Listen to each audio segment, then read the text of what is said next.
xubnaha golaha ammaanka ee qaramada midoobay ayaa si kulul u cambaareeyay weeraradii argagixiso ee ka dhacay agagaarka garoonka diyaaradaha aadan cadde ee muqdisho iyo magaalada beledweyne 23 bishii maaj 2022 kuwaas oo mas-uuliyadooda ay sheegatay kooxda al-shabaab.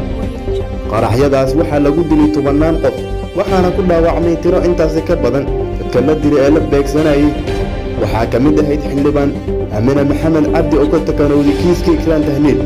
war-saxaafadeed ka soo baxay xubnaha golaha ammaanka ee qaramada midoobay ayaa lagu sheegay in aad ugu xun yihiin isla markaana ay u tacsiyeeyaan ehelada dadkii ku dhintay qaraxyadaas, iyada oo u rajeeyeen kuwa dhaawaca inay si degdeg ah u bogsadaan.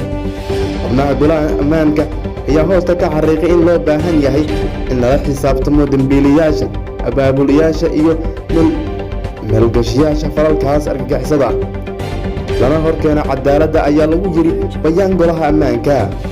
golaha ammaanka ayaa sidoo kale ku booriyey dhammaan dowlad goboleedyada si waafaqsan waajibaadka ka saaran sharciga caalamiga ah ee go'aanada golaha ammaanka ee quseeya inay si firfircoon ula shaqeeyaan dowladda federaalka Soomaaliya iyo dhammaan hay'adaha kale ee quseeya arrinta ammaanka. xubnaha golaha ammaanka ayaa sidoo kale ku celceliyay in ay argagixisada nooc kasta iyo muuqaallo kasta oo ay leedahay inay khatar weyn ku tahay nabadda iyo ammaanka caalamka.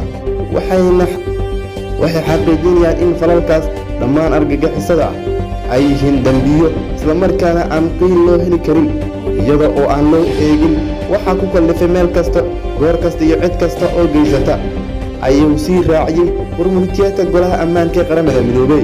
xubnaha golahaas ayaa sheegay in ay ka walaacsan yihiin khatarta al-shabaab ee nabadda iyo ammaanka Soomaaliya iyo guud ahaan gobolka. waxay ku booriyeen hogaamiyaasha Soomaaliya in ay ka wada shaqeeyaan arrimaha qaranka ee muhiimka ah oo ay ku jiraan gunaanadka hanaanka doorashada ee socota, la dagaalanka argagixisada iyo wax ka qabashada dhibaatooyinka bini'aadanimo ee sida ba'an kaga dhacaya Soomaaliya.